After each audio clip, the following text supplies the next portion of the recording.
नमस्कार, मी Mridula. Global talks with मृदुलामध्ये आपल्या सगळ्यांचं खूप खूप मनपूर्वक स्वागत. शुकासारखे पूर्ण वैराग्य ज्याचे, वसिष्ठापरी ज्ञान योगेश्वराचे. कवी वाल्मिकी सारिखा मान्य ऐसा, नमस्कार माझा सद्गुरु रामदासा. समर्थ रामदास स्वामी. खरं तर हा श्लोक जो आहे हा आपल्या सगळ्यांच्याच मुखी गेल्या अनेक वर्षांपासून आहे. परंतु या श्लोकाचा खरा अर्थ आपल्याला समजलेला आहे का? किंवा तात्पर्यानं मी असं म्हणेल की समर्थ रामदास स्वामी हे आपल्याला समजले आहेत का? त्यांचं तत्वज्ञान आपल्याला समजलेलं आहे का? आणि हे जाणून घेणं ही आजची काळाची गरज आहे. आणि म्हणूनच असाच एक तरुण तत्वज्ञानी मी म्हणेल की जो समर्थांची धुरा आपल्या खांद्यावर घेऊन पुढे जातोय. असे प्रसिद्ध कॉर्पोरेट कीर्तनकार समीर शशिकांत लेमये आज आपल्या बरोबर आले आहेत. त्यांचं आपण पहिल्यांदा स्वागत करूया. समीरजी, आपलं खूप खूप स्वागत. नमस्कार. तुमचं हे जे कार्य आहे हे महान आहे. आणि समीरजींबद्दल मला तुम्हाला सांगावंच वाटेल की तुम्ही आता समीरजींना बघताय. त्यांच्या चेहऱ्यावरचं तेज तुम्ही बघू शकता. त्यांच्या आणि खरोखरच म्हणजे तरुण कॉर्पोरेट कीर्तनकार असं त्यांचे नामाभिमान. पेशानं तसे पाहिलं तर ते मेकॅनिकल इंजिनियर आहेत. कला, साहित्य त्यांच्या अंगात आहे. म्हणजे त्यांनी अनेक एकांकिका लिहिल्या, व्यावसायिक नाटकं केली, तबला उत्तम वाजवतात, कॉर्पोरेट डॉक्युमेंटरीज तयार केलेल्या आहेत. असं सगळं करत असताना समर्थायन त्यांच्या अंगी आलं आणि त्यांच्या लक्षात आलं की समर्थ रामदास स्वामी हे जे आहेत त्यांचे विचार अख्ख्या जगाला, अख्ख्या तरुणांपर्यंत पोहोचवणं हे आपलं कर्तव्य आहे. तर समीरजी, खरोखरच खूप खूप धन्यवाद, कारण की तुम्ही इतकं उत्तम कार्य हाती घेतलेलं आहे. तर आता हा जो मी श्लोक म्हटला होता की त्या श्लोकामध्ये आपण बघतोय की ज्ञान आहे, वैराग्य आहे आणि त्याचबरोबर कवित्व आहे, अशी त्रिसूत्री समर्थांची आपल्याला दिसते. परंतु त्याचबरोबर त्यांचे जे विचार आहे ते देखील जगाला पोहोचवण्याचं महत् कार्य तुम्ही करता आहात. तर त्याविषयी जरा थोडक्यात सांगा. सर्वप्रथम मी या इथे मला तुम्ही आमंत्रित केलं त्याबद्दल तुमचे मनापासून आभार मानतो. आभार अशासाठी आमचं की भलं. या माध्यमातूनही अनेक आपल्या पुढच्या पिढीच्या सर्व तरुणांना आपले समर्थ हे राष्ट्रगुरु समर्थ रामदास स्वामींबद्दल काही या निमित्तानं माध्यमातून माहिती होईल, हा सगळ्यात महत्वाचा मुद्दा. म्हणून मी तुमचे पहिले आभार मानतो. आणि तुम्ही जो आता श्लोक सांगितला तो श्लोक म्हणतो म्हणजे समर्थांचं स्मरण होईल आणि आपल्या या कार्यक्रमाची छान सुरुवातच होऊन जाईल. अगदी. जय जय रघुवीर समर्थ, शुका सारिखे पूर्ण वैराग्य जाचे, वसिष्ठा परी ज्ञान योगेश्वराचे. कवी वाल्मिका सारिखा मान्य ऐसा, नमस्कार माझा सद्गुरु रामदासा. जय जय रघुवीर समर्थ. आपल्या समर्थांचं हे यथार्थ वर्णन आहे की ज्याच्यामध्ये शुकमुनींचं वैराग्य, त्यानंतर वसिष्ठ ऋषींचं ज्ञान आणि वाल्मिकी ऋषींसारखं कवित्व, या तिघांचा छान मिलाप असलेले आणि सद्गुरुपदी पोचलेले असे आपले हे राष्ट्रगुरु समर्थ रामदास स्वामी यांचं एक छान असं वर्णन आहे. याच्यामध्ये फार महत्वाचे टप्पे आहेत की वैराग्य आहे, ज्ञान आहे आणि कवित्व आहे. वैराग्याबद्दल एक वेळ तुम्ही ऐकलं असेल, ज्ञानाबद्दल ऐकलं असेल, पण कवित्व हा जो विषय आहे तो अशा दृष्टीनं आहे की वाल्मिकी ऋषींनी रामायण लिहिण्याच्या अगोदर एक छोटासा प्रसंग घडला होता. एका पारध्यानं त्या पक्षाची हत्या केली होती, शिकार केली होती आणि त्यावेळेला वाल्मिकी ऋषींच्या मुखातून एक शापवाणी बाहेर पडली. आणि तो शाप दिला खरा, पण ज्या वेळेला शिष्यांसमवेत ते त्यांच्या कुटीमध्ये परत आले, आश्रमात परत आले, तेव्हा त्यांना स्ट्राईक झालं कारण आपण शाप दिला पण तो सुद्धा एका छंदातनं व्यक्त झाला.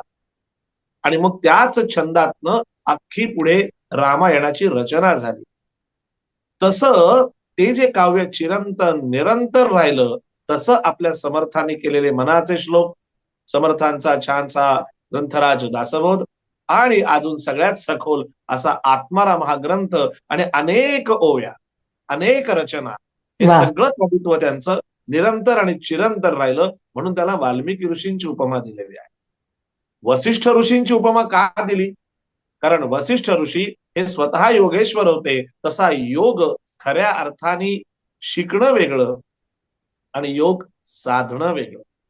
तेव्हा खऱ्या अर्थानं योग साधलेले असे आपले हे समर्थ होते आणि म्हणून त्यांना वसिष्ठांची उपमा दिलेली आहे. वसिष्ठ ऋषींनी साक्षात प्रभू रामचंद्रांना योग शिकवला आहे. याच्यावरनं योग वसिष्ठ या ग्रंथाची रचना झाली.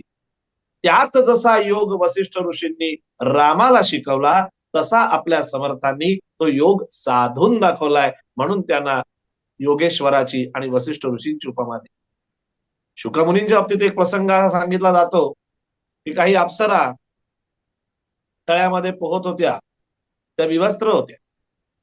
पण शुकमुनी जर तिकडनं जात असतील तर त्यातल्या एकाही अप्सरेला भीती वाटत नव्हती, कारण शुकमुनींच्या नजरेत कुठेही त्या पद्धतीचा विकार नव्हता. इतक्या उच्च कोटीचे आपले समर्थ होते. म्हणून या पद्धतीचं त्यांचं वैराग्य, त्यांचं ज्ञान, त्यांचा योग, त्यांचं कवित्व, हे कवित्वाला महत्व फार आहे. कारण कवी अनेक असतात, ते स्वतःसाठी म्हणून कविता करतात आणि समर्थांसारखे जे हम्म. सत्पुरुष असतात, जे संत असतात, त्यांचं कवित्व समाज हितासाठी वापरलं जातं आणि म्हणून त्यांना वाल्मिकी ऋषींच्या कवित्वाची उपमा देऊन कवी वाल्मिका सारिका मान्य ऐसा, म्हणजे ज्याला सर्व मान्यता प्राप्त झाली असं कवित्व त्यांच्याकडनं घडलं आणि साक्षात सद्गुरुपदी पोचले आणि म्हणून त्यांना वाल्मिकी ऋषींच्या कवित्वाची उपमा देऊन कवी वाल्मिका सारिका मान्य ऐसा, म्हणजे ज्याला सर्व मान्यता प्राप्त झाली असं कवित्व त्यांच्याकडनं घडलं आणि साक्षात सद्गुरुपदी पोचले, म्हणून आपल्या समर्थांचं हे यथार्थ वर्णन आहे. वा. बोला. फार सुंदर. आणि समीरजी, जेव्हा मी तुमचं पाहिले, म्हणजे जेवढे तुम्ही इंजिनियर आहात आणि बाकी अनेक गोष्टी तुम्ही केल्या, परंतु मला कधी कधी काय वाटतं, मी जेव्हा तुमचा सगळा अभ्यास केला, की समर्थ रामदास स्वामींनीच तुम्हाला निवडलंय. कारण जसे समर्थ हे रामाचे दास होते म्हणून ते रामदास, आणि त्यांचा जन्म रामनवमीचा, आणि मला असं हो. वाटतं की तुम्ही समर्थांचे दास म्हणून कदाचित तुमचा दास नवमीचा जन्म आहे, हा योगायोग तर नक्कीच नाही. तर अशी काय घटना घडली की हे सगळं सोडून आपण समर्थांकडे म्हणजे त्यांच्या विचारांचे पुरस्कर्ते व्हावे आणि अख्खं आयुष्य त्यांच्या चरणी द्यावं, असं तुम्हाला कधी वाटतं? नाही, खरं सांगायला गेलं तर असा क्षण नाही सांगता येणार. पण एवढं नक्की की समर्थांचा जन्म रामनवमीला बरोबर 12 वाजता रामाचा जेव्हा जन्म झाला तेव्हाच झाला आणि दास हम्म. नवमी म्हणजे ज्या दिवशी समर्थांनी देह ठेवला तो दिवस म्हणजे दास नवमी. त्या दिवशी माझा जन्म झाला. त्यात माझं तसं काहीच नाही, पूर्वसंचिताचा भाग आहे. हा माझ्या आई वडिलांच्या पुण्याईचा भाग आहे. पण खरं सांगायला गेलं तर प्रत्येक गोष्टीची एक वेळ यावी लागते. तशी माझी वेळ आली असावी कदाचित, कारण मला खूप आतून अशी प्रेरणा होत होती की आपण सज्जन गळावर जायला पाहिजे. आणि साधारण लहान लहान मुलं करुणाष्टक म्हणताना पाहिली, संध्याकाळची उपासना करताना पाहिलं, नंतर रात्री तिकडे रोज दासबोध वाचन असतं ते ऐकलं आणि मग असं आतून वाटायला लागलं की असं काहीतरी छान निर्मळ आपल्याला पण जमावं, म्हणून समर्थ चरणीच प्रार्थना केली आणि मी दासबोध आणि मनाचे श्लोक हे सगळे ग्रंथ विकत घेतले आणि त्यानंतर जो अभ्यासाला सुरुवात झाली, ती करता करता करता करता एक प्रोसेस असते कुठल्याही गोष्टीची. अशी अचानक काही गोष्टी घडत नसतात. आज हम्म. समर्थांच्या दासबोधाचा अभ्यास हे साधारण 12 वर्ष झाली मी करतोय आणि तो अजूनही त्यांच्या कृपेनं चालूच राहणार आहे. पण करता करता असं वाटत होतं की ह्याच्यात खूप काही गोष्टी अतिशय शुद्ध आहेत, ज्यात आपल्याला ऐकलं कवी वाल्मिका सारिका आहेत, सामान्य आहेत. तसं जे प्युअर फॉर्म मध्ये आहे, हे पुढच्या जनरेशन पर्यंत कोणीतरी पोहोचवलं पाहिजे, ही प्रेरणा मला सारखी होत होती की आपण हे कार्य करायला हवं. आपण नेहमी म्हणतो बघा, अमुक एक असं व्हायला हवं, हा बदल व्हायला हवा, हे खरं म्हणजे असं व्हायला हवं, पण करायला कोणी हवं? मग आपल्याकडे जी म्हण आहे, शिवाजी व्हावा आपण तो दुसऱ्याच्या घरात, असं प्रत्येक वेळी जर प्रत्येकानं दुसऱ्याला कुणीतरी कुणीतरी कुणीतरी तर व्हाय नॉट मी, असं माझ्या मनात आलं आणि मी समर्थांनाच लोटांगण घातलं की तुम्हाला जर मी त्या योग्यतेचा वाटत असेल तर माझ्याकडनं हे कार्य करून घ्या. आणि खरोखर त्यांच्या प्रेरणेनं हे सुरुवात झाली. सुरुवातीला आमचा व्यवसाय, मी आणि माझी पार्टनर धनश्री नांदिवडेकर, आम्ही दोघं मिळून म्हणजे ऍडव्हर्टायझिंगच्या मध्ये होतो, कॉर्पोरेट फिल्म्स केल्या, ब्रँड प्रमोशन मध्ये आम्ही होतो. पण त्यावेळेला अभ्यास सुरू होता, पण एक पॉइंटला असं आलं की कुठली गोष्ट हाफ हार्टेड करू नये, तेव्हा पूर्ण वेळ समर्थ कार्यच करावं अशी अंतःप्रेरणा झाली. आणि मग सगळा व्यवसाय आम्ही दोघांनी बंद केला आणि आम्ही आता पूर्ण वेळ समर्थ प्रचाराचंच काम करतो. आणि त्याच्या मागचा भाव एवढाच आहे की आपल्या पुढच्या जनरेशन पर्यंत ह्या गोष्टी पोहोचल्या पाहिजेत, ज्या खऱ्या प्युअर फॉर्म. खरंय. म्हणजे नारदीय कीर्तन किंवा रामदासी कीर्तन हे ऐकलं होतं. पण कीर्तन हे अगदी देवळातून सर्वसामान्यांपर्यंत, तरुणाईपर्यंत पोहोचवण्याचं तुम्ही काम करताय. आणि मला त्याचबद्दल विचारायचं की कॉर्पोरेट कीर्तन म्हणजे तुमचं नावलौकिक आहे कॉर्पोरेट कीर्तनकार म्हणून. तर या नावामागची काय भूमिका आहे?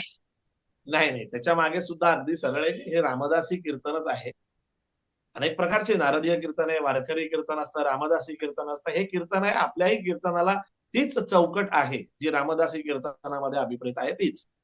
परंतु कसं होतं की मी ज्या वेळेला अनेक देवळांमधनं कीर्तनाला आजही जातो, खूप कीर्तनकार छान प्रासादिक बोलतात. मला काही त्यांच्यासारखं प्रासादिक बोलता येत नाही, इव्हन मला त्यांच्यासारखं गाताही येत नाही. पण एक गोष्ट मला खटकणारी होती. आणि ती खटकणारी गोष्ट अशी होती की जिथे खऱ्या अर्थाने टेक होम मेसेज आहे, जिथं आपण काहीतरी चांगलं ऐकलं पाहिजे, तिथे नेमकं लोक जात. म्हणजे अगदीच स्पष्ट सांगायचं तर ज्या टीव्ही सिरियल्स आपण बघतो, ज्याच्यात खऱ्या अर्थानं काय शिकण्यासारखं असतं हे पहावे आपणास आपण म्हणजे कळे ज्ञान. माझा काही त्यांच्या विरोधात नाहीये, पण खऱ्या अर्थानं जिथून खरंच काही शिकण्यासारखं आहे तिथे लोक जात नाहीत. मला ते फार म्हणजे असं आत्मा त्रास व्हायचा की अरे हे ऐकलं पाहिजे. दुसरा मुद्दा माझ्या डोळ्यासमोर आला की तरुण आले पाहिजेत.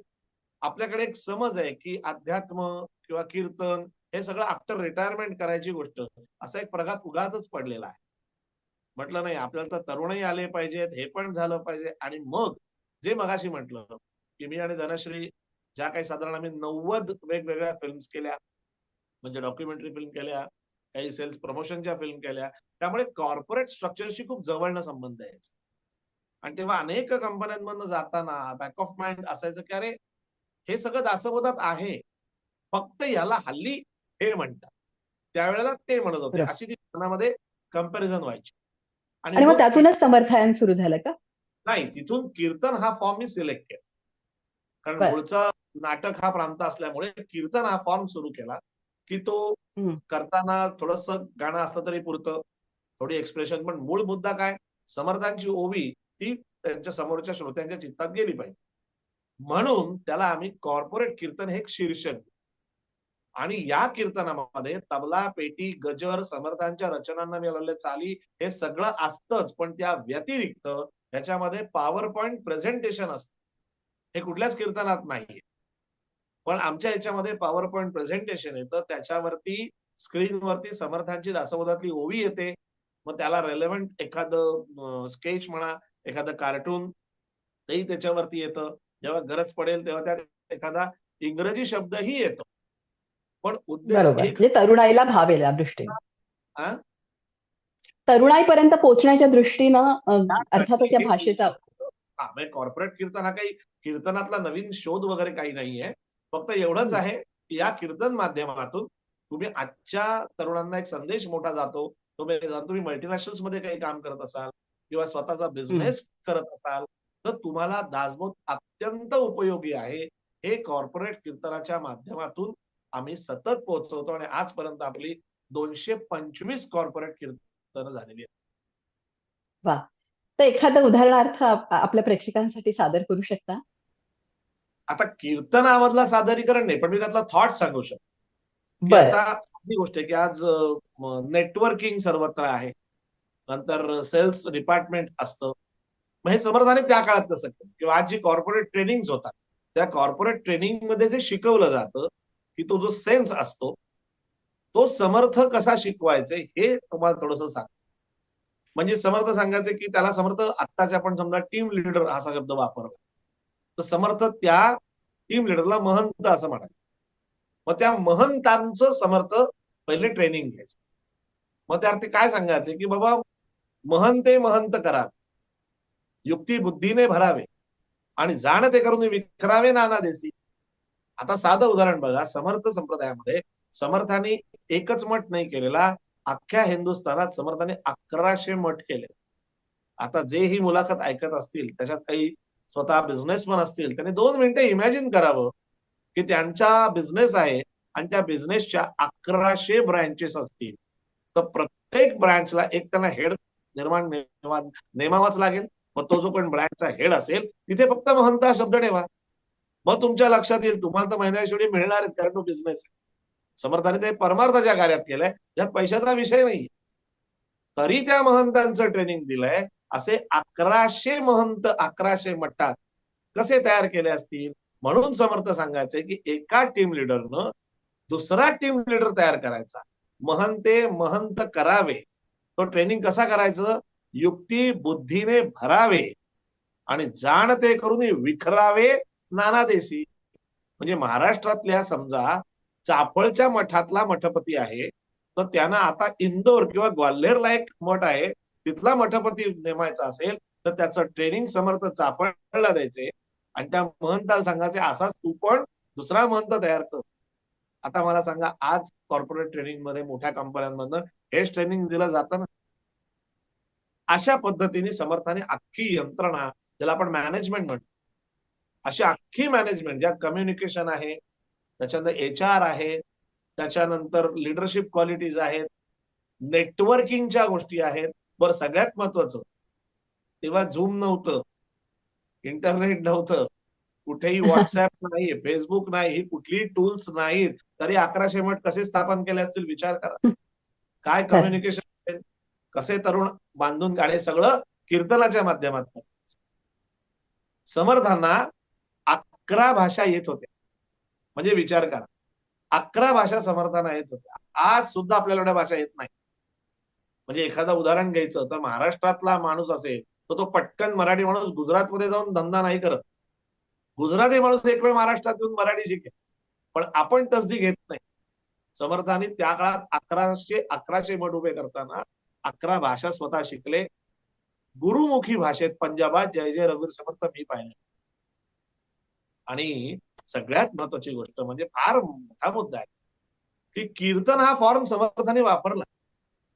म्हणजे ते ज्या एरियात जात होते त्या एरियात त्या भाषेत कीर्तन करायचे, तरुणांना आकर्षून घ्यायचे आणि त्याच्यात समर्थ सांगायचे की पहिले ते हरिकथा निरूप, म्हणजे पहिले तुम्ही हरिकथेसाठी या. दुसरे ते राजकारण, म्हणजे त्या काळची स्थिती काय आहे ती लक्षात घेतली पाहिजे. कीर्तनामध्ये हे अभिप्रेत आहे, नुसतं जाऊन हरीची कथा ऐकायची नाही. हरीच्या कथेबरोबर तुमचा भान असलं पाहिजे की आपल्या भवतालात काय चाललंय, देश काल स्थितीचं भान. म्हणून पहिले ते हरिकथा निरूपण, दुसरे ते राजकारण आणि तिसरं येणाऱ्या काळासाठी आपण कसं सावध असलं पाहिजे, तिसरे सावधपण सर्व विषयी. बघा किती मोठा थॉट आहे, या एका ओळीवरच किती निरूपण करू शकतो. म्हणजे मुळात सांगायचा मुद्दा काय की समर्थ इतके प्रॅक्टिकल होते की हरिकथा ज्यांना माणसाचे विचार चांगले होते, राजकारणानं त्याचा व्यापार व्यवहार डेली रुटीनशी संबंध असला पाहिजे आणि इन फ्युचर काळ कसा असेल त्यासाठी सावध असलं पाहिजे. वा. हे आता हे 350 जे वर्ष त्यांनी करून दाखवलं, जे आज सुद्धा ऍप्लिकेबल आहे. अगदी खरं आहे. आणि मग हे आता एवढे मला 1100 मठ. कीर्तनाच्या माध्यमातून जर आपण हे अशा पद्धतीने तरुणांसमोर मांडलं तर ती मुलं दासबोध का हातात घेणार नाहीत. खरं. आणि त्यांनी दासबोध घ्यावा, मनाचे श्लोक त्यांनी वाचावेत. अहो, आज जगामध्ये सायकोलॉजीवर इतकं प्रॉमिनंट भाष्य करणारे दुसरे संत नाहीयेत, कुणीही नाही. फ्रॉइड आहे, आम्ही काही फ्रॉइडचे विरोधक नाही, पण खरंय. फ्रॉइड आणि समर्थ वाचल्यानंतर ज्याला खराच इंटरेस्ट आहे ना, तो बरोबर कम्पॅरिझन आणि मग तो तौलनिक विचार करेल की अरे हो रे, हे सगळं मनाच्या श्लोकात आहे. पण दुर्दैवानं आपण त्या मनाच्या श्लोकांना लहान मुलांचे श्लोक लहानपणी स्पर्धा या लेवलवर ठेवतो. हो. काहीच कारण नाही, त्यात मोठं नुकसान झालंय आपण. हो. कारण श्लोक लहान मुलांचे नाही. अंडरलाईन जे मन लहान मुलासारखं आहे, जे एका जागी स्वस्त बसत नाही, त्याला स्थिर करण्यासाठी श्लोक लिहिलाय. लोकांनी लहान मुलांना स्थिर करण्यासाठी वापर लहान खरं मुलांना मला स्थिर तर करण्यासाठी वाटतं लहान खरंय. मुलांना म्हणजे स्थिर आता करण्यासाठी. आपण मनाच्या श्लोकांबद्दल आपण बोलतोय. हो मला माहितीये की खरंच आपण लहानपणी खूप मनाचे श्लोक पाठ केले. अगदी हं. दासनवमीला मला तर इतका आवडता माझा उत्सव होता ना दासनवमी. आता तर बाकीच्या उत्सवांचं बाजारू असं स्वरूप आलंय. कधी कधी वाटतं की हा दासनवमी उत्सव मोठ्या प्रमाणात सुरू झाला पाहिजे. तर हा नंतरचा भाग झाला.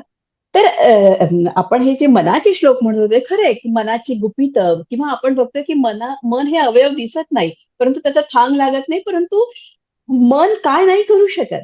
त्या मनाच्या श्लोकांमधला एखाद दुसरा श्लोक की जो तुमच्या मनाला भावेल आणि तो तरुणाईंपर्यंत आज पोहोचला पाहिजे, म्हणजे जास्त करून त्याचा विचार केला पाहिजे, ज्याच्यामध्ये आपल्याला अगदी तत्वज्ञान दिसतं असं ऐकायला आवडेल. आता साधं बघा की माणसाच्या वृत्तीवरती आपण विचार केला. आता श्लोक क्रमांक 6 आहे. नको रे मना क्रोध हा खेदकारी, नको रे मना कामना विकारी, नको रे मना लोभ हा अंगीकारू, नको रे मना मत्सरू दंभ भारू. जय जय रघुवीर समर्थ. बघा आता हा एक श्लोक. या श्लोकाकडे इतके बघण्याचे दृष्टिकोन सुंदर आहेत. नको रे मना क्रोध हा खेदकारी. आता लौकिक अर्थाने म्हणजे सामान्यतः अर्थ काय काढतो आपण की मनाला सांगायचं आहे की रागावू नकोस. नको रे मना क्रोध. समर्थाने त्याला प्रोसेसही दिली जो खेदकारी. आजपर्यंत रागावल्याने भलं कधी होत नाही. बरोबर आहे. दुसरं आहे नको रे मना काम नाना विकारी. आता आपल्याकडे हा अजून एक टॅबू आहे की कीर्तनात सेक्स हा विषय मांडला रे मांडला की लगेच लोक बापरे हे असं कसं बोलायचं. अरे हेच तर बोलायला हवंय खरं पाहायला गेलं. कारण ते वृत्तीशी संबंधित आहे. त्याच्यावर तुमचं आचरण आहे, सदाचरण आहे, हे त्याच्याशी संबंधित आहे. त्याच्यावर बोलायला नको का? किंवा नको रे म्हणा काम जो नाना विकारी आहे. कारण हे सत्य आहे जगामध्ये की प्रत्येकाच्या डोक्यात ती गोष्ट असते. म्हणजे मी नेहमी गमतीमध्ये रामायणातलं उदाहरण देतो की लोक राम आणि सीतेवर सुद्धा बोलतात कारण तो धोबी म्हणला ना. प्रत्यक्षात रामायणात धोबी नाही हा भाग वेगळा सोडून पण हरकत नाही आता आपण धोबी ठेवूया. पण मजेची गोष्ट अशी आहे राम रामाचं काम करून गेले, सीतामाई सीतामाईचं काम करून गेली, पण धोबी आजही जिवंत आहे. आजही जर एक पुरुष आणि एक स्त्री एकत्र काम करत असतील तर पहिले आपल्या मनात काय येतं यांचं काहीतरी दिसतंय म्हणजे धोबी जिवंत आहे. हा प्रकार आहे. नको रे मना काम नाना विकारी. तुझ्या मनात तो काम आहे म्हणून तू प्रत्येकाकडे त्याच चौकटीतनं बघतोस म्हणजे तो विकार निर्माण झाला. आता तिसरा काय आहे नको रे मना लोभ हा अंगीकारू. दुसऱ्याचं काहीही चांगलं पाहिलं की ते माझ्याकडे का नाही. त्याचा लोभ सुटतो माणसाला. रे माझ्याकडे नसलं पाहिजे. तुमच्याकडे समजा आता हल्लीची लोभाची उदाहरणं सुद्धा इतकी किरकोळ आहेत की आयफोनवर सुद्धा लोक जळतात की तुझ्याकडे आयफोन आहे मग माझ्याकडे पण असला पाहिजे. नको रे म्हणा लोभ हा अंगीकारू. कारण तू एकदा जर लोभ अंगीकारलास अशा पद्धतीने दुसऱ्याची वस्तू माझ्याकडे असली पाहिजे म्हटलंस आणि ती तुला मिळत नाही की पुढचं चरण नको रे मना मत्सरू दंभ बारू. नॅचरली लोभ आला तो लोभ नाही त्याचा आपल्याला मिळते म्हटल्यानंतर ज्याला मिळालंय त्याच्याबद्दल मत्सर आला. आता मत्सर सुद्धा लपवण्याचा जो प्रकार आहे त्याला दंभ म्हणतात.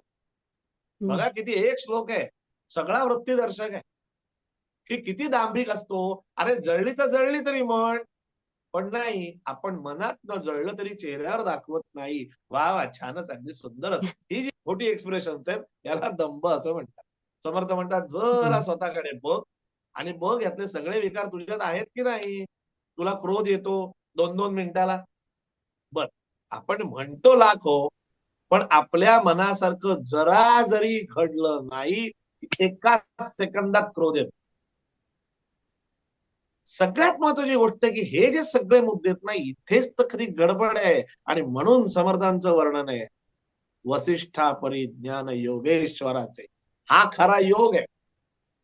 निर्विकार आणि विकार हे शब्द कशामुळे आले की ते निर्विकारही होते. समर्थाला क्रोध येत नव्हता. कारण क्रोध कोणाला येतो? जो स्वतःला काहीतरी समजतो त्यालाच क्रोध चिकटतो. हो, म्हणजे अहंकाराला. कसं एकाला एक रिलेटेड. म्हणून हा वृत्तीदर्शक आहे. मग आता हा त्रिकाला बाधित नाहीये. कॅनडात गेलात तरी हीच वृत्ती, लंडनमध्ये गेलात तरी हेच विकार, आणि मुंबईत आलात तरी राग येणार, लोभ वाटणार, काम विकार होणार, त्याच्यानंतर मत्सरता असणारच, आणि मग दांभिकता. हे जे इंट्रोस्पेक्शन आहे ना, हे इंट्रोस्पेक्शन करायला लावणारे मनाचे श्लोक. सो एक टेंडन्सी असते की मनाचा श्लोक हा आपण आपल्या मनाला सांगायचा की बघ समीर, तुझ्यासाठी समर्थाने लिहिलंय. आणि आपण नेमकं काय करतो? आपण तो श्लोक ऐकतो आणि बाजूच्याला म्हणतो बघ समर्थ काय सांग. सो मनाचे श्लोक हा असा एक आरसा आहे की ज्या आरशातनं आपण आपल्याकडे बघायला शिकलो पाहिजे. म्हणून त्या मनाच्या श्लोकांवर मी एवढं फोकस करायला सांगतो की अहो तो बघा. आणि अगदी ह्या सगळ्यातच हल्लीचे आवडीचे शब्द आहेत बरं का. कारण या प्रत्येक आता सांगितलेल्या मुद्द्याचा साईड इफेक्ट काय आहे? Anxiety, depression, nervous breakdown, obsession, हे जे काही लाऊड करून ठेवलेलं आहे ना सायकोलॉजीच्या नावाखाली, त्याचं मूळ इथे आहे. हे आजच्या पोरांना सांगणं गरजेचं आहे, आजच्या तरुणींना सांगणं गरजेचं आहे. मी तर म्हणतो माता भगिनींनाही, आई वडिलांनाही सांगण्याची गरज. तर बोला. आता हे जे तुमचं कार्य गेल्या काही दिवसांपासून सुरू आहे, तर असं काही उदाहरणं मिळालीत का तुम्हाला की तरुणाई आकृष्ट झाली आणि आपण असं एका पर्टिक्युलर वयानंतरच आपण ह्या सगळ्या गोष्टीला लागतो, परंतु आता तरुणाईनी याकडे ओढली गेली पाहिजे तरुणाई, यासाठी तुमचे जे प्रयत्न चालले त्याला कुठेतरी यश मिळताना दिसतंय? चांगलंच चांगलंच. म्हणजे मध्ये तर मी चक्क 12 ते 16 या वयोगटातल्या मुलांसाठी शिबिर घेतलं होतं. कारण त्या वयात हं. त्यांचे हार्मोनल चेंजेस होत असतात. आणि एकूण माझ्या लक्षात आलं की आत्ताची जी लाईफस्टाईल आहे त्या लाईफस्टाईलमध्ये आपण म्हणतो खरं म्हणजे कम्युनिकेशन, पण कोणाच्याही घरात हवं तसं कम्युनिकेशन नाही. म्हणजे मुलांनी आई वडिलांशी आपले प्रॉब्लेम प्रांजळपणे मांडावे इतका ऍक्सेस आई वडीलच देत. म्हणजे आताच्या समस्याच वेगळ्या आहेत. मी मुद्दामून मुलांमध्ये राहतो, त्यांची लँग्वेज शिकायचा प्रयत्न करतो. त्यांची एक वेगळीच भाषा आहे. म्हणजे आपली ती भाषाच नव्हे, आपल्याला कळणारच ते एकमेकांची काय कोडिंग डिकोडिंग करतात त्यांचं त्यांनाच माहिती. पण त्यांचे व्हॉट्सअपचे ते 2 अंगठ्याने टपाटप टपाटप कसे काय टाईप करतात मला तर येत नाही. मी एका बोटाने टाईप करतो अजून. पण त्यांची भाषा वेगळी आहे, त्यांचे विचार वेगळे आहेत आणि त्यांच्या समस्याही वेगळ्या आहेत. म्हणजे माझं ऑब्झर्वेशन असं आहे की आत्ताची मुलं खूप सेन्सिबल आहेत, इमोशनल आहेत. त्यांना प्रॉपर आपण वेळच्या वेळी चॅनलाइज करणं खूप गरजेचं आहे. फक्त थोडंसं आपण मनोरंजनाकडे आपला कल जास्त आहे. म्हणजे काय होतं सगळीकडे बघा तुम्ही, लोक गाणे आणि खाणे याच्यात इतके रममाण आहेत की काही विवेकाचं काम करायचं का नाही. म्हणून मग मी काय केलं, मी पहिल्यांदा वय वर्ष 6 ते 100 म्हणजे सगळ्यांसाठीच, पण मेन फोकस माझा लहान मुलांसाठी होता. मी 11 शनिवार हनुमंत उपासनेचे केले. ठाण्यात केलं, डोंबिवलीत हं. केलं, पुण्यात केलं. त्या निमित्ताने काय करायचो मी, अर्धा तास. पहिली गोष्ट त्याचा फायदा आहे, मुलं देवळामध्ये यायला लागली. दुसरा फायदा, मुलं एका जागी बसायला लागली, इनडायरेक्ट बैठक होते. तिसऱ्या नंतर त्यांना भीमरूपी शिकवलं, भीमरूपीचा अर्थ सांगितला, मारुतीची आरती शिकवली. झांज म्हणजे काय हे सुद्धा माहिती नव्हतं. त्यांना झांजा विकत आणायला लावल्या, झांज वाजवायला शिकवली. मग त्याच त्याच्यामध्ये पेटी वाजवणारी पण लहान मुलं असायची, तबला वाजवणारी पण लहान मुलं असायची. सो एक प्रकारे स्टेज डेअरिंग आणि त्यांच्या वयाला आणि मनाला संस्करण व्हावं अशी गाणी ते वाजवत होते. आज आपण बघितलं 6 वर्षाचा मुलगा लावणी म्हणतो, 6 वर्षाची मुलगी लावणी गाते. हे वयाला शोभणाऱ्याच गोष्टी नाहीये. पण त्या वयामध्ये त्यांना स्ट्रॉंगनेस बनवला पाहिजे, शिकवला पाहिजे. मग मारुतीची आरती कशा फोर्सनी म्हणायची, भीमरूपीचा अर्थ नेमका कसा, हे सगळं मी 40 मिनिटाची उपासना 11 शनिवार घेतले. आणि तुम्हाला खोटं वाटेल, आश्चर्य वाटेल इतका प्रतिसाद मिळाला. 280 मुलं पहिल्या शनिवारपासून ते 11 शनिवार येत होती. त्याच्यात सातत्याचा फार मोठा मुद्दा आहे बरं का. म्हणजे तो मोठा चॅलेंज आहे. कारण आरंभशूर असतात. 11 शनिवार ती उपस्थिती टिकवून ठेवणं हे सोपं काम नाही. हे समर्थ कृपेनं घडतं. पण मला रिझल्ट इतका छान मिळाला, पालक येऊन सांगायचे, आता मुलंच म्हणतात शनिवाराला आपल्याला देवळात जायचं. हे कार्य आज खूप गरजेचं आहे. आपण नुसते लाफ्टर चॅलेंज, हास्य जत्रा आणि हे हॅ हो हो 30-30 नाटकं 33 वर्ष बघ. कंटाळा कसा येत नाही हो. काही बौद्धिक भूक असते आपल्या पुढच्या जनरेशनसाठी. आपण काहीतरी करणं आपलं कर्तव्य आहे आणि याच्यासाठी तुम्हाला फार वेगळं करायचं नाहीये. जर एक समीर लिमये करू शकतो ते तुम्ही का नाही करू शकत? इतका साधा प्रश्न आहे की आरती येत नाही खरंय. म्हणतात. अगदी म्हणजे समर्थ रामदास स्वामींचं केवढं विपुल लेखन आणि केवढा हा खजिना आहे. मग जसं मनाचे श्लोक असतील, करुणाष्टक असतील, हो. त्यानंतर आपण बघतो आरत्या. म्हटलं रामरक्षा सुद्धा समर्थांनी जरी लिहिली नसली तरी रामरक्षा म्हणायला सांगितलेली आहे उपासना. रोजच्या रोज रामरक्षा म्हटली गेली पाहिजे, भीमरूपी म्हटलं गेलं पाहिजे. मारुतीची उपासना आहे ती. आणि सगळ्यात महत्वाचं म्हणजे आरती घरामध्ये आपल्या आपण केलीच पाहिजे. पण आज गणपतीची आरती समर्थांनी लिहिली आपल्या लोकांना माहित. मारुतीची आरती समर्थांनी लिहिली माहित. शंकराची आरती समर्थांनी लिहिली माहित नाही. अशा जो 80-85 आरत्या लिहिलेल्या आहेत समर्थांनी. त्या कशासाठी लिहिल्या? की साधं आहे. माझ्यासारख्या माणसाला काही कवित्व नाही बुवा, पण मला गणपती बाप्पाची भक्ती करायची आहे. मग समर्थांनी काय केलं?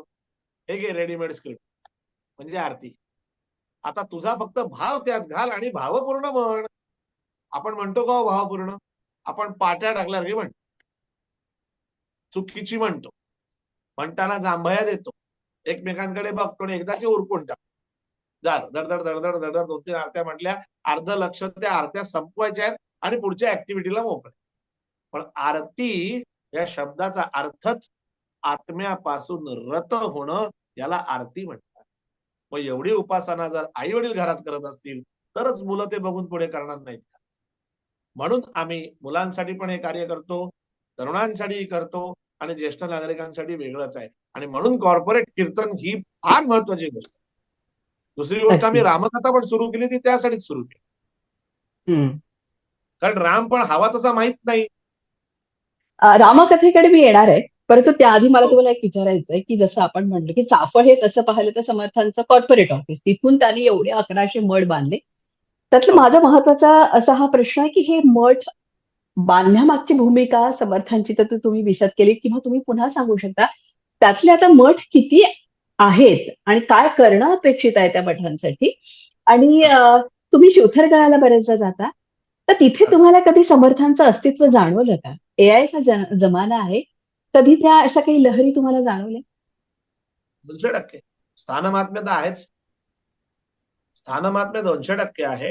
सज्जनगडावरही काय किंवा शिवथरगडीतही काय किंवा चाफळ समर्थ सर्वत्र आहेत. पहिली गोष्ट एवढी कसं आहे की जयाचा भावार्थ जैसा तयाचा लाभ तैसा. आपल्या अंतरामध्ये सद्गुरूची काय प्रेरणा आहे, ते समर्थ असं म्हणतात, अंतरस्थितीची गुण अंतर्निष्ठ जाणं. आत्ता साधं मी तुम्हाला आत्ताच उदाहरण देतो, चाफळ लांबच राहिलं. आत्ता आपण जी काही मुलाखत घेतोय यात सुद्धा मी शुकासारखे पूर्ण वैराग्यमान हे जेव्हा म्हणत होतो तेव्हा गुरुतत्व 200% इथे असणारची मी तुम्हाला शाश्वत. कारण की म्हणत वा. असताना सुद्धा माझ्या अंगावर काटा आला होता.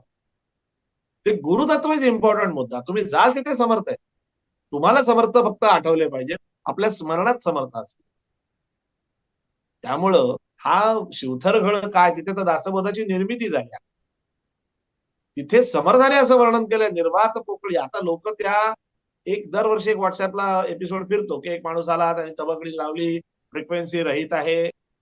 पण समर्थाने स्वतः म्हटलं ते निर्वात पोकळी. मुद्दा हा आहे निर्वात पोकळीत बसलो पण वाल्मिकी ऋषींसारखं सुचलं का? ते पूर्ण इम्पॉर्टंट. आणि स्फूर्ती कोणाला होते? ज्याचा अंतःकरण प्युअर आहे त्याला स्फूर्ती होते. म्हणून समर्थ शिवथरगडीला सुंदर मठ असं म्हणायचं. दुसरा मुद्दा तुम्ही प्रश्न विचारलात, एकूण 1100 मठांपैकी आता किती मठ आहेत? साधारण 300-325 मठ आहेत. आणि मठ म्हटल्यानंतर लोकांसमोर एक त्या काय झालंय, सिरियलचा इम्पॅक्ट फार असतो. आपण सगळं बघतो ते सिरियलच्या फ्रेम मधनं बघतो. ऋषी म्हटलं की ते वरती असं, मग इकडे रुद्राक्षाच्या माळा, दाढी वाढलेले, म्हणजे सगळं असा गेटअप करून कोणी तपश्चर्याला बसत नाही. तो कल्पनेचा भाग आहे. पण मूळ मुद्दा असा आहे की या मठांमधनं रामपंचायतनाची पूजा, दासबोधाची वाचन, पारायण ह्या सगळ्या गोष्टी होतात. पण त्या काळामध्ये जेव्हा मुघलांचं आक्रमण होतं त्या काळामध्ये यासारख्या मठांमधनं प्रचंड कार्य केलं गेलेलं आहे. एक प्रकारची रामदासी ही साक्षर संघटना उभी झाली. एकीकडे छत्रपती शिवाजी महाराजांचं कार्य सुरूच होतं, पण लक्षात घ्या आज सुद्धा सैनिकही आहेत आणि शास्त्रज्ञही आहेत, प्राध्यापक पण आहेत, इंजिनियर्स पण आहेत. समाजामध्ये प्रत्येक घटक काहीतरी कॉन्ट्रीब्युट करत असत. पण मुघल साम्राज्याच्या वेळी काय झालं होतं की आपल्या लोकांचा कॉन्फिडन्स गेलेला होता. म्हणजे साधं सांगायचं तर मणक्यात गेलेला होता साहेब. मग सगळं दणक्यात करण्यासाठी मनाची उभारी महत्वाची होती. आणि म्हणून समर्थाने समाज मन स्ट्रॉंग व्हावं म्हणून मनाच्या श्लोकांची निर्मिती की लोकांना खरं सांगितलं जसं देव तुम्ही आता म्हटलं की हा 12 वर्ष ते चालत होते, म्हणजे अगदी अफगाणिस्तान ते श्रीलंका असं पण म्हणू शकतो. त्यात हो त्यांचा राजकीय अभ्यास झाला, आर्थिक झाला, भौगोलिक झाला. हो आणि या दरम्यान आता शिवाजी महाराजांचा विषय निघाला, तर समर्थ शिवयोग हा कधी आला आणि कसा आला त्याविषयी ऐकायला. छत्रपती शिवाजी महाराज आणि समर्थ हे त्याला शिवसमर्थ योग असं म्हणतात. हा शक्ती आणि युक्तीचा संगम आहे. म्हणजे काय होतं की छत्रपती शिवाजी महाराज आणि समर्थ यांच्यामध्ये 22 वर्षाचं अंतर होतं. पण दोघांची मनोअवस्था सेम होती की दोघांना उद्विग्नता होती सर्वत्र जे काही चाललंय ते बघून, किंवा या सगळ्यातनं आपल्या समाजाला बाहेर काढावं. स्वराज्य हा जो शब्द आहे त्याच्यामध्ये सगळ्यात महत्वाचं म्हणजे स्व हा शब्द महत्वाचा आहे. स्वराज्य, जिथे आपल्या लोकांना आयडेंटिटीच उरलेली नव्हती. मी मगाशी म्हटलं ना मणक्यातच गेलेला होता महाराज. जिथे काही स्वत्वच उरलं नव्हतं, तर असं राज्य निर्माण व्हावं की जिथे आपल्या लोकांना सेल्फ आयडेंटिटी मिळेल, कुठेतरी स्वतःची उभारणी घेतील, उभे राहतील, असं स्वराज्य व्हावं आणि असं सुराज्य व्हावं, ही दोघांची संकल्पना. आता कसं होतं की दोघे इतके महान होते की दोघांना वरनं ताकभात कळत होता. रोज काही एकमेकांना विचारत नव्हते आज काय करू, उद्या काय करू, असा विषय नाहीये. सर्व सत्पुरुष छत्रपतींच्या मागे होतेच. पण समर्थ अफगाणिस्तान ते श्रीलंका 12 वर्ष जे त्याने तीर्थाटन केलंय, त्या तीर्थाटनामुळे त्यांचा सर्वत्र सर्वांगीण असा अभ्यास झालेला होता. जबरदस्त निरीक्षण होतं, ज्याचा छत्रपतींना त्यांच्या कार्यात खूप उपयोग झाला. म्हणून मी मगाशी म्हटलं की शिवसमर्थ हा योग आहे की पुढच्या अगदी. तरुणांना छत्रपतींच्या बरोबर मावळात एक वर्ग होता, पण त्याचबरोबर एक साक्षर वर्ग पण पाहिजे ना, जो समाज मन उभं करेल. म्हणून रामदासी संप्रदाय होता आणि छत्रपतींचं कार्य सायमल्टेनियसली चालू. वा, सुंदर. आणि रामदास स्वामींचं प्रभू रामचंद्र दैव, तर रामकथा देखील तुम्ही आजकाल सांगताय, कारण की तिथे देखील तुम्हाला काही तरुणाईला नवा संदेश द्यायचा आहे. त्याविषयी येस, सांगा. अगदी छान. म्हणजे जरूर जरूर लोकांनी मनापासून ऐकावं की आपल्या पुढच्या पिढीला रामायण नीट कळलंच पाहिजे. काय आहे आपल्या रामकथेत सुद्धा पॉवर पॉईंट प्रेझेंटेशन आणि ती फार म्हणजे प्रॉपर सिलेक्ट केलेले मुद्दे आहेत की रामाचं अपब्रिंगिंग कसं झालं, काय झालंय. आपण फक्त ते जटायू होता का, संपाती होता का, या असल्या गोष्टींमध्ये अडकून राहतो. पण मुळात साधा एक विचार करावा. 16व्या वर्षी आपण साधारण 10वीला असतो, बरोबर. 16व्या वर्षी तो त्राटिकेला मारत होता. म्हणजे लक्षात घ्या डेअरिंग काय होतं. पण मग 16व्या वर्षी मग त्याच्या आत त्याचं ट्रेनिंग झालंय बघा. मी ट्रेनिंग लाख देईन पण प्रत्यक्ष इम्प्लिमेंटेशन ह्याच्यासाठी जिगर असावी. मग असे कोण गुरु होते ज्यांनी रामाला असा तयार केला. असे अनेक मुद्दे त्याच्यामध्ये आहेत. बरं काही हे समाज विघातक लोक बडबडत असतातच, राम नॉनव्हेज खात होता का व्हेज खात होता, म्हणजे भलतच काही. क्लिअर वाल्मिकी रामायणामध्ये त्याचा उल्लेख आहे की तो कंदमुळं आणि फळच खात होता, कारण तो वनवासात. पण काय हे असले बावळटासारखे मुद्दे काढून आपल्या माणसांचा बुद्धिभेद केला जातो आणि आपणही त्याच्या मागे जातो. तो बोलला मी बोललो, हे असले प्रकार खोडून काढायचे. दुसरी गोष्ट अजून काही नतद्रष्ट आहेत, त्यांची अशी स्टेटमेंट्स आहेत की सीतेला त्यांनी त्यागलं, तिच्या चारित्र्यावर संशय घेतला आणि स्वतः शबरी बरोबर कुठली उष्टी बरोबर खात होता. हे कुठलंय, कोणाबद्दल बोलतो आपण. हे आपल्या रामाबद्दल कोणी जर बोलत असेल तर त्याला तिथल्या तोंडावर उत्तर द्यायला आपला अभ्यास आहे का. आपण एकाने वाल्मिकी रामायण वाचलेलं नाही आणि रामावरती आरोप. मग त्याचं सगळ्याच आम्ही त्याच्यावर अभ्यास केलाय आणि समर्थांची शिकवण आहे, हा. अभ्यास केलेला आहे रामायणाचा आणि समर्थांचं असं सांगणं आहे, करावा अत्यंत साक्षेप, साक्षेप म्हणजे एफर्ट्स, करावा अत्यंत साक्षेप आणि फेडावे नाना आक्षेप. त्यामुळे आपल्या पुढच्या पिढीला राम हा का आयडॉल आहे, खरं म्हणजे तोच तर रोल मॉडेल आहे, तोच तर खरा इंडियन आयडॉल आहे. आणि आपण इंडियन आयडॉलच्या नावाखाली कधीतरी वेगळीच स्पर्धा बघत बसतो, ते असो. पण खऱ्या अर्थाने राम काय आहे, तो का आदर्श आहे? राम दुबळा बुळा मुळीच नव्हता. मनुष्य योनीत जन्माला आल्यानंतर एक माणूस मर्यादा पुरुषोत्तम या शब्दाचा अर्थच मुळी तो आहे की एका मानव जन्माला असलेल्या मर्यादांमध्ये तो पुरुष सर्वोत्तम काय करू शकतो, तो राम आहे. मग ती रामकथा आम्ही मुद्दामून करतो. 3 दिवस 4 दिवस ती रामकथा होते, पण पॉवर पॉइंट प्रेझेंटेशन अत्यंत महत्वाचं आहे. त्यात वाल्मिकी ऋषींचे व्यवस्थित चांगले श्लोक येतात, त्याचं निरूपण मी करत असतो. आणि रामाचं अपब्रिंगिंग अतिशय महत्वाचं आहे, जे आजच्या पिढीला ग्रुमिंग सेशन म्हणतो ना, ते त्याच्यामध्ये होईल की खऱ्या अर्थाने राम काय, की राम ही अगदी जबरदस्त मोठी एक व्यक्तिरेखा आपल्याकडे आहे आणि आपण इतके भाग्यवान आहोत की आज आपल्याकडे हा राम आहे, आपल्याकडे कृष्ण आहे. पण राम आणि कृष्णात एक फरक आहे. कृष्ण हा विलोभनीय आहे, बघत राहावासा आहे, पण राम हा अनुकरणीय आहे. तुम्ही रामासारखं होऊ शकता, कृष्णासारखं होऊच शकत नाही, हे कृष्णाने अगदी पहिल्या पॉइंट पर्यंत सांगितलं. त्याने चमत्कारावर खरं. चमत्कार करून दाखवले, कारण त्याने अवतारच घेतला, मी देव म्हणूनच आलेलो, त्या माझ्या नादी लागत नाही. पण राम खरं. मात्र मनुष्य तर येऊन चालेल. अगदी अगदी.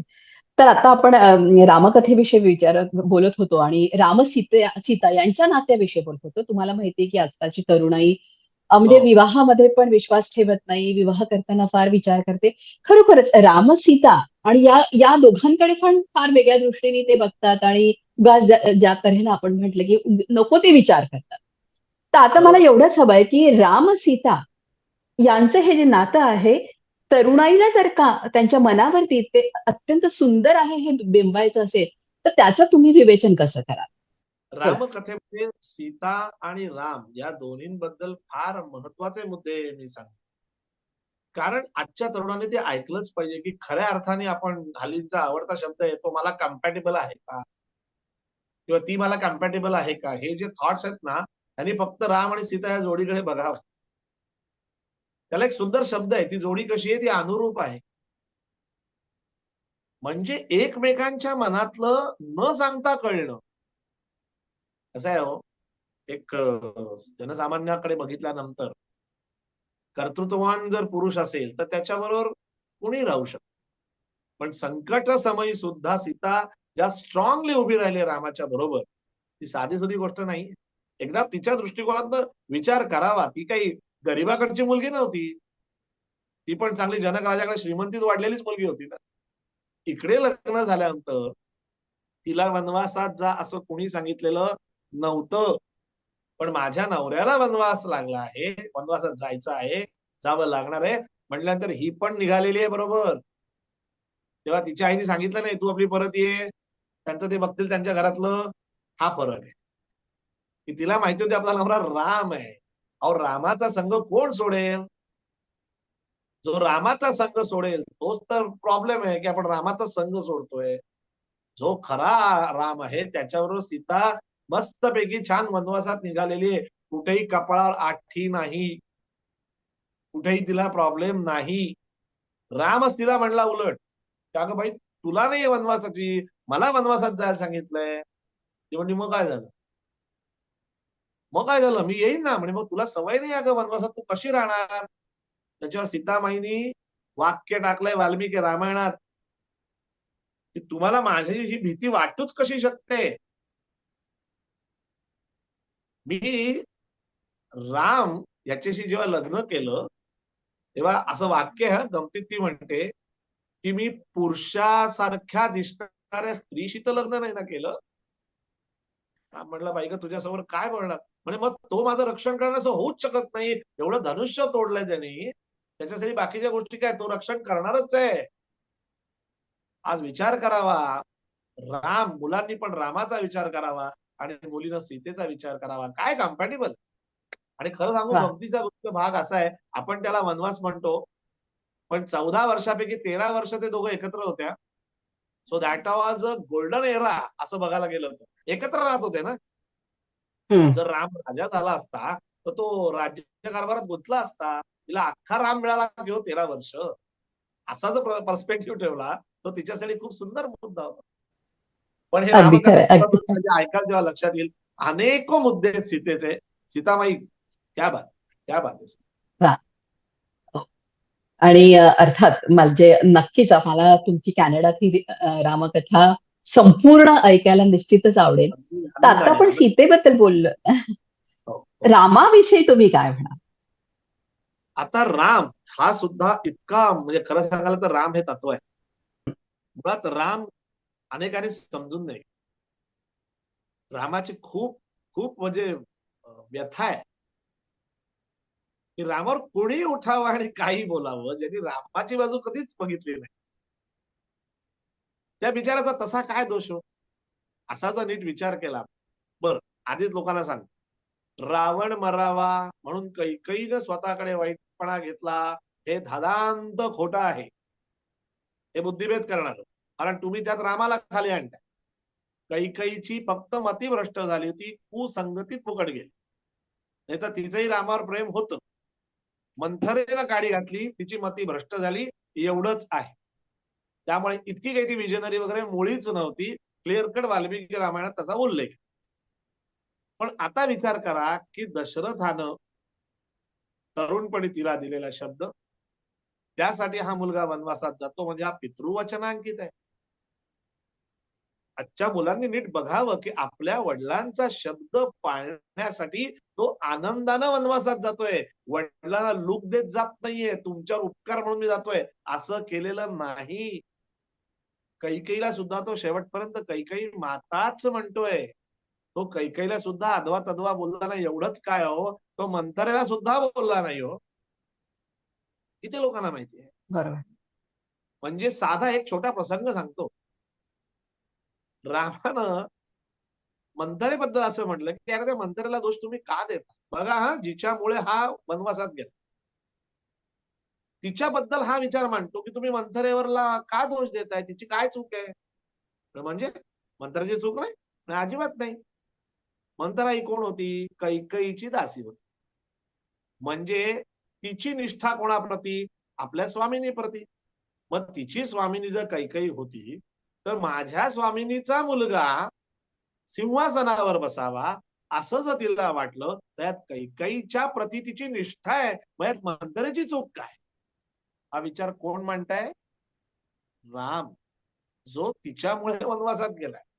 बघून एकदा स्वतःकडे बघावं की आपण त्या मंथरेशी कसे वागलो असतो आणि आपले रामराय कसे वागले. हे स्थिरत्व कुठनं आलं, हा दुसऱ्याचा विचार करण्याची प्रवृत्ती कुठून आली, ती योग वसिष्ठ मधनं आहे. म्हणून माझी विनंती असते की खरंच रामकथा ऐका. तो राम खूप त्या विचारानं सहन केलं, खूप सहन. खऱ्या अर्थानं आदर्श आहे. सीतेला खरंय. त्यागताना त्याला कधीही आनंद झालेला नाही.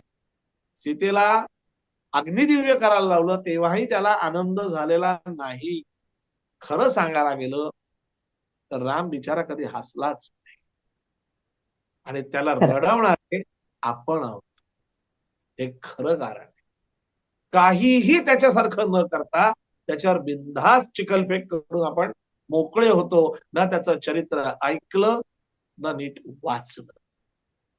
आणि म्हणून वा. माझी विनंती आहे की रामकथा आम्ही का करतोय ही सगळ्यांना कळली पाहिजे. हा माझ्या गुरुचा आदेश आहे.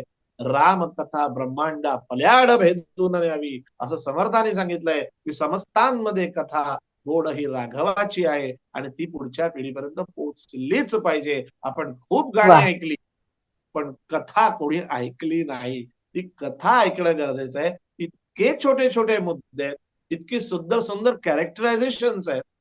आणि मग लक्षात येतं सगळे कॅरेक्टर आपल्यात आहेत, एकच कॅरेक्टर आपल्यात नाही, ते म्हणजे राम.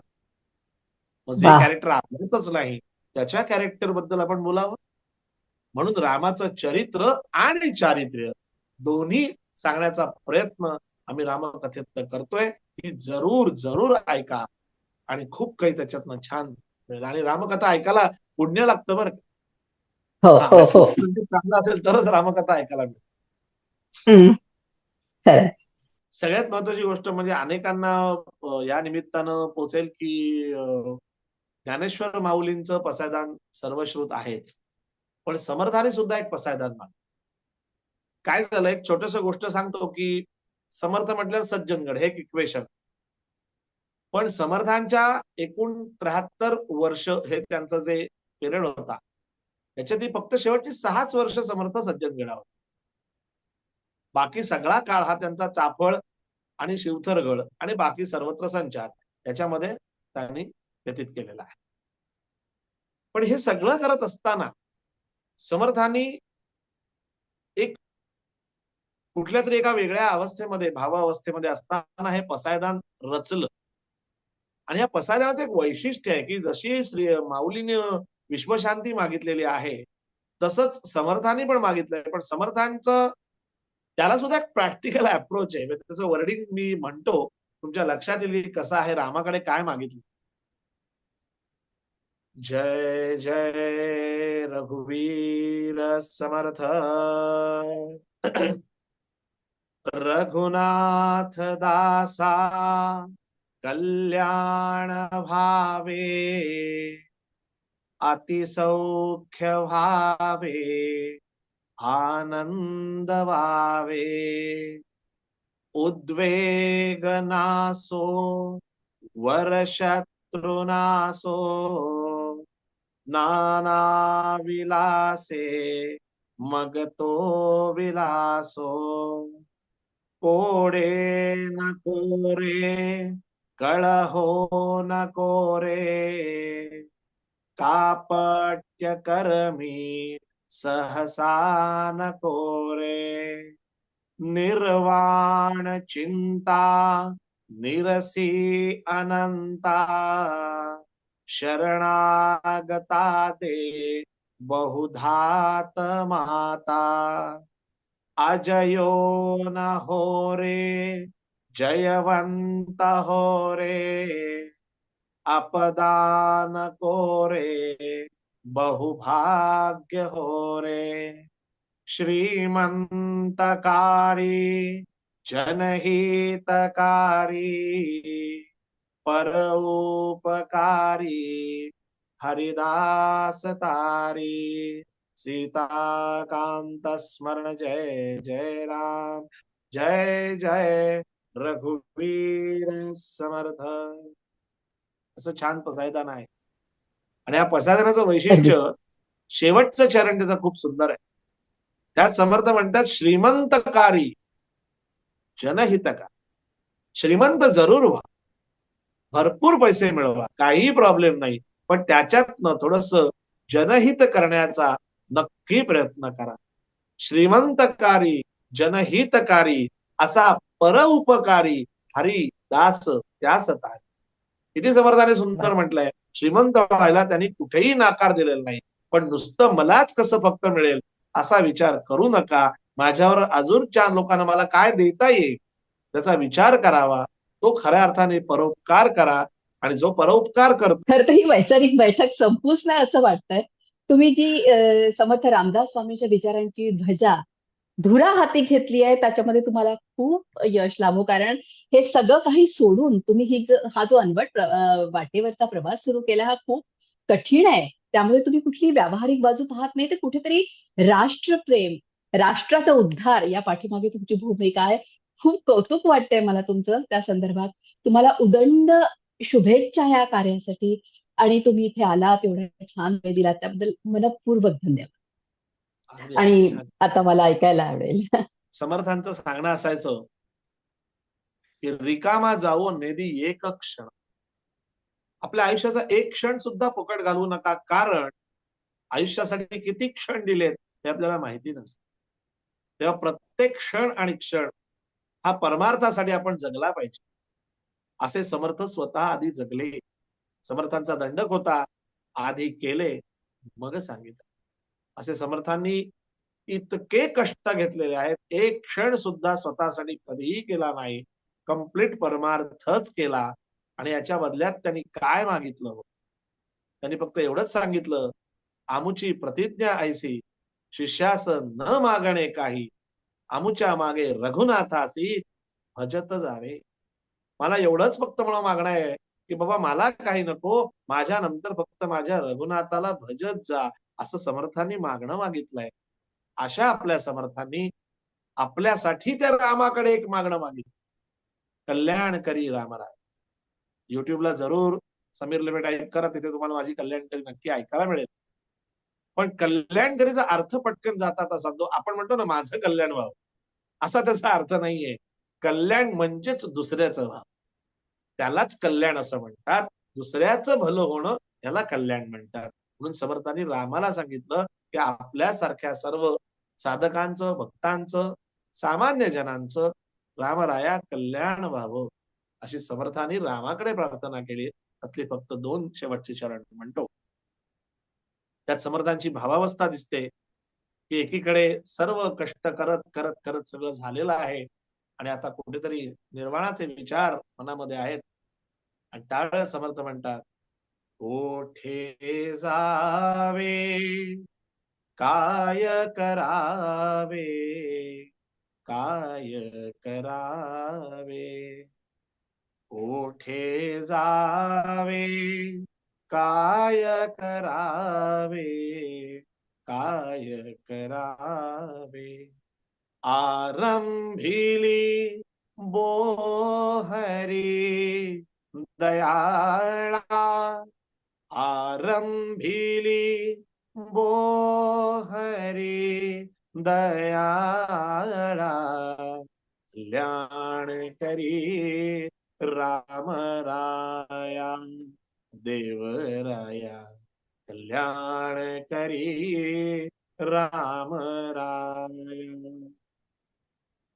दास म्हणे आम्ही केले पावलो, केले पावलो, दास म्हणे आम्ही केले पावलो, केले पावलो, दयेसी नाही सरी दयाळा, दयेसी नाही सरी दयाळा, कल्याण करी राम राया, राम राया, कल्याण करी राम राया.